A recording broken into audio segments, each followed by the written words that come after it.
एक समय सभी ग्रहों में आपस में विवाद हो गया कि हम में सबसे बड़ा कौन है। सब अपने आप को बड़ा कहते थे। जब आपस में कोई निश्चय न हो सका तो सब आपस में झगड़ते हुए देवराज इंद्र के पास गए और कहने लगे कि आप सब देवताओं के राजा हैं, इसलिए आप हमारा न्याय करके बतलाएं कि हम नवों ग्रहों में सबसे बड़ा ग्रह कौन है। देवराज इंद्र देवताओं का प्रश्न सुनकर घबरा गए और कहने लगे कि मुझ में यह सामर्थ्य नहीं है कि मैं किसी को बड़ा या छोटा बतला सकूं। मैं अपने मुख से कुछ नहीं कह सकता। हाँ, एक उपाय हो सकता है। इस समय पृथ्वी पर राजा विक्रमादित्य दूसरों के दुखों का निवारण करने वाले हैं, इसलिए आप सब मिलकर उन्हीं के पास जाएं और वही आपके विवाद का निवारण करेंगे। सभी ग्रह देवता देवलोक से चलकर भूलोक में जाकर राजा विक्रमादित्य की सभा में उपस्थित हुए और अपना प्रश्न राजा के सामने रखा। राजा विक्रमादित्य ग्रहों की बात सुनकर गहरी चिंता में पड़ गए कि मैं अपने मुख से किसको बड़ा और किसको छोटा बतलाऊं। जिसको छोटा बतलाऊंगा वही क्रोध करेगा। उनका झगड़ा निपटाने के लिए उन्होंने एक उपाय सोचा और सोना, चांदी, कांसा, पीतल, सीसा, रांगा, जस्ता, अभ्रक और लोहा 9 वस्तुओं के 9 आसन बनवाए। सब आसनों को क्रम से जैसे सोना सबसे पहले और लोहा सबसे पीछे बिछाया गया। इसके पश्चात राजा ने सब ग्रहों को कहा कि आप सब अपना अपना आसन ग्रहण करें। जिसका आसन सबसे आगे वह सबसे बड़ा और जिसका आसन सबसे पीछे वह सबसे छोटा जानिए। क्योंकि लोहा सबसे पीछे था और वह शनिदेव का आसन था, इसलिए शनिदेव ने समझ लिया कि राजा ने मुझको सबसे छोटा बना दिया है। इस निर्णय पर शनिदेव को बहुत क्रोध आया और उन्होंने कहा कि राजा, तू मेरे पराक्रम को नहीं जानता। सूर्य एक राशि पर 1 महीना, चंद्रमा 2.25 महीना 2 दिन, मंगल 1.5 महीना, बृहस्पति 13 महीने, बुध और शुक्र 1-1 महीने विचरण करते हैं। परंतु मैं एक राशि पर 2.5 वर्ष से लेकर 7.5 वर्ष तक रहता हूँ। बड़े बड़े देवताओं को भी मैंने भीषण दुख दिया है। तो सुनो राजन, श्री रामचंद्र जी को 7.5 आई और उन्हें वनवास हो गया। रावण पर आई तो राम ने वानरों की सेना लेकर लंका पर चढ़ाई कर दी और रावण के कुल का नाश हो गया। हे राजन, अब तुम सावधान रहना। राजा विक्रमादित्य ने कहा, जो कुछ भाग्य में होगा देखा जाएगा। इसके बाद अन्य ग्रह तो प्रसन्नता के साथ अपने अपने स्थान पर चले गए, परंतु शनिदेव क्रोध के साथ वहां से प्रस्थान हो गए। कुछ समय व्यतीत होने पर जब राजा विक्रमादित्य को 7.5 की दशा आई तो शनिदेव घोड़ों का सौदागर बनकर अनेक सुंदर घोड़ों के सहित राजा विक्रमादित्य की राजधानी में आए। जब राजा ने घोड़ों के सौदागर के आने की खबर सुनी तो अपने अश्वपाल को अच्छे अच्छे घोड़े खरीदने की आज्ञा दी। अश्वपाल ऐसी अच्छी नस्ल के घोड़े देखकर और उनका मूल्य सुनकर चकित हो गया और तुरंत ही राजा को खबर दी। राजा विक्रमादित्य उन घोड़ों को देखकर और एक अच्छा सा घोड़ा चुनकर सवारी के लिए उस पर चढ़े।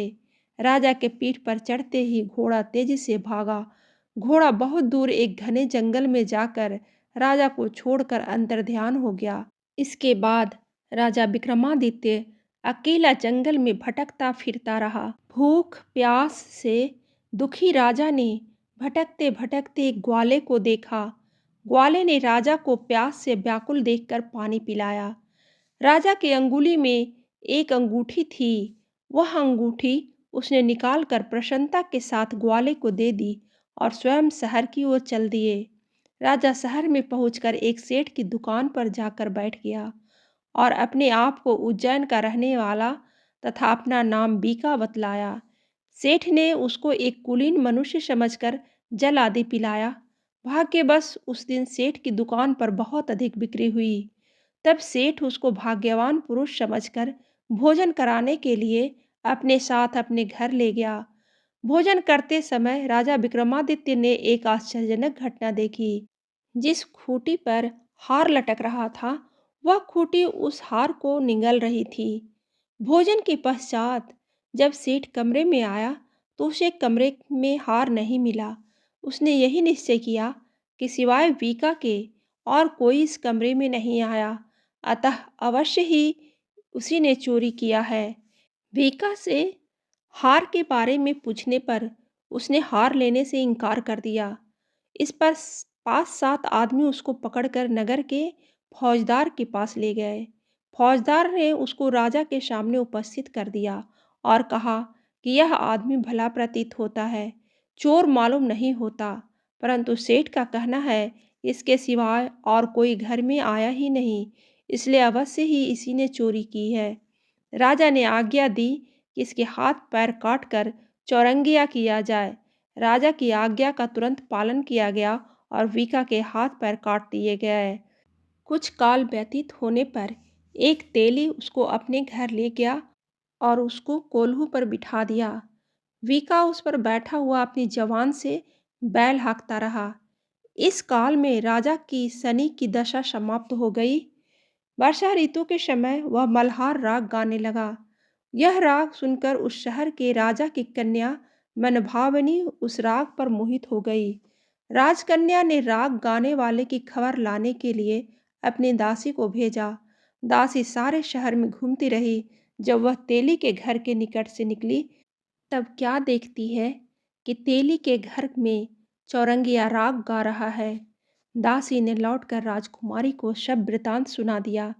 बस उसी क्षण राजकुमारी मनभावनी ने अपने मन में यह प्रण कर लिया कि चाहे कुछ भी हो, मुझे इस चौरंगिया के साथ ही विवाह करना है। प्रातःकाल होते ही जब दासी ने राजकुमारी मनभावनी को जगाना चाहा, तो राजकुमारी अनशन व्रत लेकर पड़ी रही। दासी ने रानी के पास जाकर राजकुमारी के न उठने का वृतांत कहा। रानी ने वहां आकर राजकुमारी को जगाया और उसके दुख का कारण पूछा। राजकुमारी ने कहा, माता जी, मैंने यह प्रण लिया है कि मैं तेली के घर जो चौरंगिया है, मैं उसी के साथ विवाह करूंगी। माता ने कहा, पगली, तू यह क्या कह रही है? तुझे किसी देश के राजा के साथ परिणाया जाएगा। कन्या कहने लगी कि माता जी, मैं अपना प्रण कभी नहीं तोड़ेगी। माता ने चिंतित होकर यह बात महाराजा को बताई। महाराजा ने भी आकर उसे समझाया कि मैं अभी देश देशांतर में अपने दूत भेजकर सुयोग्य, रूपवान एवं बड़े से बड़े गुणी राजकुमार के साथ तुम्हारा विवाह करूंगा। ऐसी बात तुम्हें कभी नहीं विचारनी चाहिए। परंतु राजकुमारी ने कहा, पिताजी, मैं अपने प्राण त्याग दूंगी, परंतु किसी दूसरे से विवाह नहीं करूंगी। यह सुनकर राजा ने क्रोध से कहा कि यदि तेरे भाग्य में ऐसा ही लिखा है, तो जैसी तेरी इच्छा वैसा ही कर। राजा ने तेली को बुलाकर कहा कि तेरे घर में जो चौरंगिया है, उसके साथ मैं अपनी कन्या का विवाह करना चाहता हूँ। तेली ने कहा, महाराज, यह कैसे हो सकता है? कहाँ आप हमारे राजा और कहाँ मैं एक नीच तेली। राजा ने कहा कि भाग्य के लिखे को कोई टाल नहीं सकता। अपने घर जाकर विवाह की तैयारी करो। राजा ने भी सारी तैयारी कर तोरण और बंधनवार लगवाकर राजकुमारी का विवाह चौरंगिया के साथ कर दिया। रात्रि को जब विक्रमादित्य और राजकुमारी महल में सो रहे थे, तो आधी रात के समय शनिदेव ने विक्रमादित्य को स्वप्न दिया और कहा कि राजा, बताओ, मुझको छोटा बतलाकर तुमने कितना दुख उठाया। राजा ने शनिदेव से क्षमा मांगी। शनिदेव ने राजा को क्षमा कर दिया और प्रसन्न होकर विक्रमादित्य को हाथ पैर दिए। तब राजा विक्रमादित्य ने शनिदेव से प्रार्थना की, महाराज, मेरी प्रार्थना स्वीकार करें। जैसा दुख आपने मुझे दिया है, ऐसा और किसी को न दें। शनिदेव ने कहा, राजन, तुम्हारी यह प्रार्थना मुझे स्वीकार है। जो मनुष्य मेरी कथा सुनेगा या कहेगा, उसको मेरी दशा में कभी किसी प्रकार का दुख नहीं होगा, और जो नित्य ही मेरा ध्यान करेगा और चींटियों को आटा डालेगा, उसके सब मनोरथ पूर्ण होंगे। इतना कहकर शनिदेव अपने धाम को चले गए। जब राजकुमारी मनभावनी की आंखें खुली और उसने चौरंगिया को हाथ पांव शहीद देखा तो आश्चर्यचकित हो गई। राजा विक्रमादित्य ने राजकुमारी को सारी घटना बताई और कहा कि मैं उज्जैन का राजा विक्रमादित्य हूँ। यह सुनकर राजकुमारी अत्यंत प्रसन्न हुई। प्रातःकाल राजकुमारी से उसकी सखियों ने पिछली रात का हालचाल पूछा तो उसने अपने पति का समस्त वृतांत का सुनाया। तब सबने प्रसन्नता प्रकट की और कहा कि ईश्वर ने आपकी मनोकामना पूर्ण कर दी। जब उस सेठ ने यह घटना सुनी तो वह राजा विक्रमादित्य के पास आया और उनके पैरों में गिरकर क्षमा मांगने लगा कि आप पर मैंने चोरी का झूठा दोष लगाया। आप मुझे जो चाहे दंड देना चाहो, मुझे आप दे सकते हो। राजा ने कहा, मुझ पर शनिदेव का कोप था, इसी कारण यह सब दुख मुझको प्राप्त हुआ था।